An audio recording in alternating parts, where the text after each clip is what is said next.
जून 1985 की सुबह air India की फ्लाइट नंबर 182 कनाडा से लंदन होते हुए भारत आ रही थी। इसमें 307 पैसेंजर्स और 22 क्रू मेंबर सवार थे।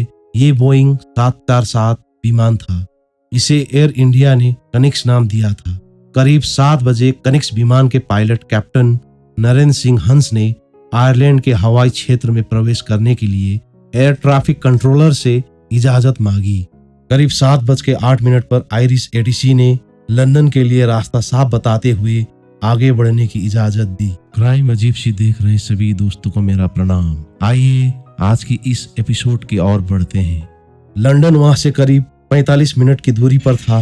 विमान जमीन से 31,000 फीट ऊपर उड़ रहा था। इसी दौरान कनिक्स विमान के कार्गो होल्ड में एक जोरदार धमाका हुआ। विस्फोट से विमान के पिछले और अगले हिस्से में दरारें आ गई और विमान के बीच एक बड़ा गड्ढा हो गया था। चंद सेकेंड में उस बड़े गड्ढे से सामान और लोग बाहर की ओर नीचे गिरने लगे और कुछ पलों में विमान भी समुद्र में जा गिरा। जब आयरलैंड का बचाव दल मौके पर पहुंचा तो समुद्र में चारों तरफ तेल, बिखरे हुए शव और सामान तैर रहा था। विमान में 329 लोग सवार थे, लेकिन 141 शव ही मिल सके। जब ये विमान हवा में था, लगभग उसी वक्त टोक्यो एयरपोर्ट पर एक और धमाका हुआ। इसमें जापान के 2 बैग हैंडलर्स की जान चली गई। इस बम के जरिए एक दूसरी बैंकॉक जाती एयर इंडिया फ्लाइट में भी धमाके की साजिश थी, मगर बम वक्त से पहले फट गया। कहा जाता है कि इन धमाकों के पीछे कनाडा में रहने वाले खालिस्तानी थे। धमाके से एक दिन पहले यानी 22 जून 1985 को दोपहर 1:30 बजे अपने आप को मंजीत सिंह कहने वाले एक शख्स ने एम सिंह के नाम से एयर इंडिया की फ्लाइट 181 और 182 पर टिकट कंफर्म करने के लिए फोन किया। उसे बताया गया कि टिकट वेटिंग है। मंजीत को पहले कनाडा के वैंकूवर से टोरंटो जाना था और उसके बाद टोरंटो से एयर इंडिया फ्लाइट 182 में सवार होकर भारत आना था। मंजीत चाहता था कि उस बैग सीधे एयर इंडिया की फ्लाइट में चेक इन कर दिया जाए ताकि टोरंटो पहुंचने के बाद उसे फिर से सिक्योरिटी चेक में न उलझना पड़े। एम सिंह टोरंटो जाने वाली कैनेडियन पैसिफिक एयरलाइंस की फ्लाइट के लिए वैंकूवर एयरपोर्ट पहुंचा। उसने एयरपोर्ट पर मौजूद जांच एजेंट जेनी एडम्स से बात की और अपना बैग एयर इंडिया की फ्लाइट 181 में रखने के लिए कहा। दरअसल यही फ्लाइट मॉन्ट्रियल पहुंचने के बाद 181 से 182 हो गई थी, क्योंकि यहाँ से उसे मुंबई जाना था। एजेंट ने कहा कि सर, आपकी टोरंटो से मॉन्ट्रियल और मॉन्ट्रियल से मुंबई तक की सीट कंफर्म नहीं है। ऐसे में आपका लगेज इंटरलाइन नहीं किया जा सकता। उस दौर में एयरपोर्ट पर जांच के लिए आज की तरह हाईटेक उपकरण नहीं थे। एम सिंह ने रौबदार आवाज में जेनी से कहा, रुको, मैं तुम्हें बात करने के लिए अपने भाई को बुलाता हूँ। जैसे ही वो जाने लगा, एजेंट ने नरमी दिखाई और उसका सूटकेस ले लिया। एजेंट ने कहा कि वो ये सूटकेस टोरंटो में रखवा देगा, लेकिन उसे टोरंटो में एयर इंडिया की फ्लाइट में फिर से चेक इन करना होगा, तभी ये सूटकेस उसे मिल पाएगा। शाम 4 बजे प्लेन में बैठकर 30 लोग वैंकूवर से टोरंटो के लिए रवाना होते हैं। इन सभी को टोरंटो से फ्लाइट 182 में सवार होना था। रात 8 बजे कैनेडियन पैसिफिक एयरलाइंस की फ्लाइट करीब 40 मिनट की देरी से टोरंटो पहुंची। यहाँ से कुछ सामान एयर इंडिया की फ्लाइट 182 में ट्रांसफर किया गया। इसमें एम सिंह का वो सूटकेस भी था जिसमें टाइम बम था। एयर इंडिया ने आतंकी धमकियों के चलते एक्स्ट्रा सिक्योरिटी का अनुरोध किया था। कनाडा सरकार ने टोरंटो और मॉन्ट्रियल के टर्मिनलों में एक्स्ट्रा पुलिस फोर्स लगाई थी। यहाँ सारे सामान की जांच एक्सरे या हाथ से की जानी थी। उस दिन टोरंटो एयरपोर्ट पर एक्सरे मशीन के खराब हो जाने के बाद जांचकर्ताओं ने एक पोर्टेबल PDD-4 नामक विस्फोटक सूंघने वाली मशीन से जांच की। यह मशीन विस्फोटक को तब पकड़ सकती थी जब विस्फोटक पदार्थ केवल उसके 1 इंच दूर हो। इस दौरान मंजीत के बैग के पास हल्की सी बीप की आवाज भी आई, लेकिन कर्मचारियों ने उसे इग्नोर कर दिया। कुल मिलाकर मशीन सूटकेस में रखे विस्फोटक को नहीं पकड़ पाई। इस तरह टाइम बम से लैस वो सूटकेस एयर इंडिया की फ्लाइट में पहुंच गया। हालांकि हादसे के बाद जब जांच की गई तो पता चला कि कैनेडियन पैसिफिक एयरलाइंस में कोई एम सिंह सवार नहीं हुआ। उस व्यक्ति की पहचान भी नहीं हो पाई कि वो कौन था। रात करीब 12:15 में एयर इंडिया की फ्लाइट 181 कनिष्क टोरंटो से मॉन्ट्रियल एयरपोर्ट के लिए रवाना हुई। रात 1 बजे फ्लाइट 181 मॉन्ट्रियल पहुंची। यहाँ ये फ्लाइट बदलकर 182 हो गई, जो लंदन के हीथ्रो एयरपोर्ट से दिल्ली और फिर मुंबई जानी थी। अब तक यात्रियों की संख्या 307 हो चुकी थी। इसमें 268 कनाडा के नागरिक थे और इनमें लगभग 84 बच्चे थे। सभी 22 क्रू मेंबर भारत के थे, जबकि यात्रियों में ज्यादातर भारत के मूल निवासी थे जो अपने रिश्तेदारों से मिलने भारत जा रहे थे। आयरिश एयर स्पेस में दाखिल होने के बाद वहां के ट्रैफिक कंट्रोल ने पाया कि विमान रडार से गायब हो गया है। इसके बाद बचाव दल ने अभियान शुरू किया तो पता चला सुबह 7:14 पर सूटकेस वाला टाइम बम फट गया था। विमान समुद्र में डूबकर 6,700 फीट की गहराई में समा गया। बचाव दल को सिर्फ 141 लाशें मिली। इनमें नवजात बच्चे भी थे।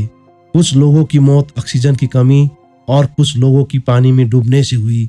197 शव समुद्र में खो गए। इस आतंकी हमले में कनाडा के 268, यूके के 27, भारत के 22 क्रू मेंबर और 12 अन्य लोगों को मिलाकर कुल 329 यात्रियों की मौत हुई। वैंकूवर में ठीक इसी तरह एक और साजिश हुई थी। 22 जून की दोपहर एल सिंह नाम का एक आदमी एयरपोर्ट आया और उसने कैनेडियन पैसिफिक एयरलाइंस में एक दूसरा सूटकेस चेक इन कराया। ये फ्लाइट टोक्यो जा रही थी, जहां से एल सिंह ने एयर इंडिया की फ्लाइट 301 का एक कनेक्टिंग टिकट बुक कराया था।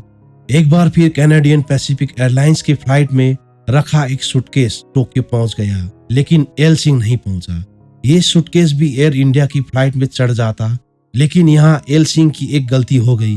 कनाडा और अमेरिका में डे लाइट सेविंग चलती है, मतलब गर्मियों में घड़ियों को 1 घंटा आगे बढ़ा दिया जाता है और जाड़ों में 1 घंटा पीछे कर दिया जाता है। क्योंकि टोक्यो में डे लाइट सेविंग का नियम नहीं है, इसलिए टाइम बम में टाइमर लगाते समय 1 घंटे का फर्क का ध्यान नहीं रखा गया और बम फिट किए गए समय के मुताबिक फ्लाइट से 1 घंटा पहले ही जब सूटकेस टोक्यो में बैगेज एरिया में था, तभी उसमें विस्फोट हो गया। इस घटना में 2 लोगों की जान चली गई, लेकिन किस्मत से एयर इंडिया फ्लाइट 301 के सभी यात्री बच गए। 1985 जून के शुरुआती हफ्ते में राजीव गांधी अमेरिकी दौरे पर जाने वाले थे। ऑपरेशन ब्लू स्टार की पहली बरसी भी आने को थी। इस लिहाज से अमेरिका और कनाडा में राजीव गांधी की सुरक्षा का कड़ा बंदोबस्त किया गया था। कनाडा में बब्बर खालसा नाम के सिख चरमपंथी संगठन पर खास नजर थी। इसका मुखिया तलविंदर सिंह परमार था। साल 1970 में तलविंदर ने कनाडा की स्थायी नागरिकता ले ली थी और 1978 में उसने बब्बर खालसा इंटरनेशनल की शुरुआत की थी, जिसकी मांग सिखों के लिए एक अलग देश खालिस्तान की थी। 1983 में तलविंदर कुछ दिन जर्मनी में जेल में रहा और 1984 में रिहा होकर वापस कनाडा आ गया। भारत में उसने पंजाब पुलिस के 2 ऑफिसर्स की हत्या की थी, इसलिए भारत सरकार ने उसके प्रत्यार्पण की कोशिश भी की, लेकिन कनाडा सरकार राजी नहीं हुई। राजीव गांधी के दौरे के मद्देनजर Canada secret police Talwinder Singh पर नजर रख रही थी। पता चला कि तलविंदर कुछ लोगों से मुलाकात कर रहा था। इनमें से एक शख्स था इंद्रजीत सिंह रयात, ब्रिटिश कोलंबिया में रहने वाला एक अदना सा मील मजदूर। इंद्रजीत ऑपरेशन ब्लू स्टार के बाद कहा करता था कि भारत से बदला लेना है। तलविंदर एक स्कूल में काम करने वाले हरदीप सिंह जोहल और रिपुदनम सिंह मलिक से भी मिलता था। मलिक कनाडा की सिख कम्युनिटी में काफी रसूख रखता था और खालिस्तान आंदोलन से जुड़ा था। इनके अलावा एक और शख्स था अजायब सिंह बागड़ी। 1984 के सिख दंगों के बाद बागड़ी ने एक भाषण में कहा था कि वो 50,000 हिंदुओं की हत्या कर बदला लेगा। ये सभी कनाडाई पुलिस के रडार पर थे, लेकिन राजीव गांधी का दौरा हो जाने के बाद पुलिस ने इन पर नजर रखना बंद कर दिया। यही कनाडा की सुरक्षा एजेंसियों से भारी चूक हुई। ऑपरेशन ब्लू स्टार और दिल्ली में सिख नरसंहार के बाद कनाडा के सिख समुदाय में भारी गुस्सा था। उस साल हिंदू कैनेडियन नागरिकों पर हमले की कुछ वारदातें भी हुई। कनाडा के गुरुद्वारों से खालिस्तान जिंदाबाद के नारे उठ रहे थे। इसी बीच बब्बर खालसा एयर इंडिया में यात्रा न करने की चेतावनी जारी करने लगा था। कहा जाता था कि एयर इंडिया के प्लेन बीच आसमान से टपकेंगे, लेकिन कनाडा की अथॉरिटी इससे बेपरवाह थी, क्योंकि ये असल में भारतीय हिंदुओं और भारतीय सिखों के बीच का मामला था। कनाडा के लोगों को खालिस्तान, हिंदू और सिख जैसे शब्दों से कोई लेना देना नहीं था, न ही इसमें उनका कोई नुकसान था। 23 जून के बम हमले से 2 हफ्ते पहले भारतीय खुफिया एजेंसी रॉ ने कनाडा की सुरक्षा एजेंसियों को आगाह किया था। ये भी बताया था कि किसी प्लेन पर हमला हो सकता है, लेकिन फिर भी उन्होंने इस मामले में चूक की। 23 जून के कुछ दिन पहले तक कनाडा की पुलिस ने तलविंदर का फोन टैप किया हुआ था। हमले के 4 दिन पहले तलविंदर ने फोन पर हरदीप सिंह जोहल से पूछा, कहानी लिख दी है? दूसरी तरफ से जवाब आया नहीं। इस पर तलविंदर ने जवाब दिया, लिख दो।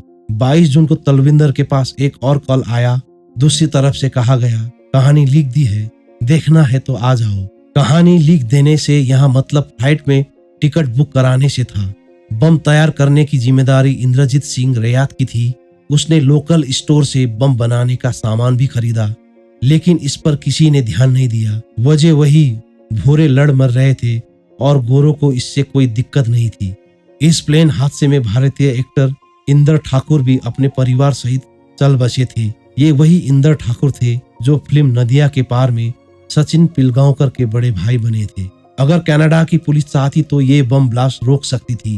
दिसंबर 1984 में पुलिस के 2 मुखबिरों ने एयर इंडिया में ब्लास्ट की जानकारी दी थी, जिसे पुलिस ने गंभीरता से नहीं लिया। अगस्त 1984 में कनाडा के एक कुख्यात अपराधी गैरी बोराल्ट ने यह खुलासा किया था कि उसे तलविंदर परमार ने एक सूटकेस दिखाया था। अगर तुम विमान में ये बम लगा दो तो तुम्हें 2 लाख, आज के करीब $5 लाख दिए जाएंगे। इसके बाद तुम आराम का जीवन जी सकते हो। शुरुआत में गैरी को ये आइडिया अच्छा लगा। थोड़ी देर बाद उसे लगा कि एक साथ इतने लोगों को मारने का पाप करना ठीक नहीं है। उसने तलविंदर परमार से कहा कि भले ही मैंने जेल में टाइम बिताया हो, कई अपराध किए हो, लेकिन ये काम मैं नहीं करूंगा। वो कुछ दिन बाद सीधा पुलिस के पास गया। उसने एयर इंडिया बम ब्लास्ट की साजिश के बारे में बताया, लेकिन पुलिस ने इसे गंभीरता से नहीं लिया। लोग एयर इंडिया छोड़ ब्रिटिश एयरवेज से सफर कर रहे थे। पुलिस और सरकार ने इस बात को तब भी गंभीरता से नहीं लिया जब कनाडा के ज्यादातर सिख लोगों ने एयर इंडिया का उपयोग करना बंद कर दिया था। कनाडा की वरिष्ठ पत्रकार और इस हादसे पर loss of faith, how the Air India bombers got away with murder किताब लिखने वाली किम बोलन ने एक शख्स प्रकाश बेदी के हवाले से लिखा है कि प्रकाश की पत्नी और बच्चे पहली बार अकेले सफर कर रहे थे। प्रकाश ने देखा कि एयर इंडिया की लाइन में सिख नहीं है, जबकि ब्रिटिश एयरवेज की लाइन जल्द ही सिखों की भीड़ से भर गई। बेदी ने अपने साथ गए दोस्त से पूछा कि सभी सिख ब्रिटिश एयरवेज से सफर क्यों कर रहे हैं। उसने बताया कि उन्हें हिदायत दी गई है कि वे एयर इंडिया की फ्लाइट ना लें। जब ये बात प्रकाश को पता चली तो वे अपने बीवी बच्चों को वापस लाने के लिए गार्ड से प्रार्थना करने लगे, लेकिन तब तक प्रकाश का परिवार बोर्डिंग पास लेकर एयरपोर्ट के उस इलाके में दाखिल हो चुका था जहां उनसे संपर्क नहीं हो सकता था। ज्यादातर स्थानीय लोगों को भी पता था उन्हें एयर इंडिया में सफर नहीं करना है, बस पुलिस और सरकार को नहीं पता था। 20 साल बाद भी कनाडा सरकार आज तक पीड़ितों के परिजनों को न्याय नहीं दिला पाई है। हमले के कुछ महीने बाद रॉयल कैनेडियन माउंटेन पुलिस ने ब्लास्ट के मास्टरमाइंड तलविंदर सिंह परमार को गिरफ्तार किया था। पुलिस ने केस दर्ज किया, लेकिन सबूतों के अभाव में उसे रिहा कर दिया गया। इसके बाद परमार पहले पाकिस्तान गया और वहां से साल 1992 में भारत पहुंचा। यहाँ एक पुलिस मुठभेड़ में उसकी मौत हो गई। कुछ समय बाद इंद्रजीत को कई हथियारों, विस्फोटों के साथ गिरफ्तार किया गया। टोक्यो में हुए धमाके के सबूत पुलिस के पास थे। धमाके में हुए 2 जापानी लोगों की हत्या के जुर्म में इंद्रजीत को कनाडा में 10 साल की सजा हुई। रिपुदमन सिंह मलिक और अजायब सिंह बागड़ी को भी गिरफ्तार किया गया। साल 2005 में कनाडा पुलिस की कमजोर जांच के चलते ये दोनों छूट गए। फ्लाइट में बम भरे सूटकेस रखने वाले एम सिंह और एल सिंह कौन थे, ये अभी तक पता नहीं चला। कनाडा सरकार की पूरी दुनिया में कड़ी आलोचना के बाद साल 2006 में कनाडा ने फिर जांच कमीशन बैठाया। इसने 2010 में माना कि कनाडा पुलिस और सुरक्षा एजेंसियों ने कई गलतियां की थी। इसके चलते फ्लाइट में बम ब्लास्ट हुआ था।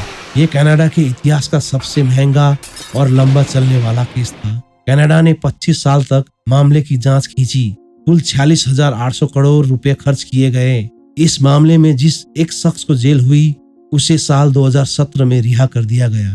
कनिष्क प्लेन की घटना के बाद खालिस्तान चरमपंथियों ने एक नई थ्योरी को जन्म देने की भी कोशिश की, जिसके अनुसार परमार भारत का खुफिया एजेंट था और उसने प्लेन गिराने की साजिश इसलिए रची ताकि खालिस्तान आंदोलन की छवि खराब की जा सके।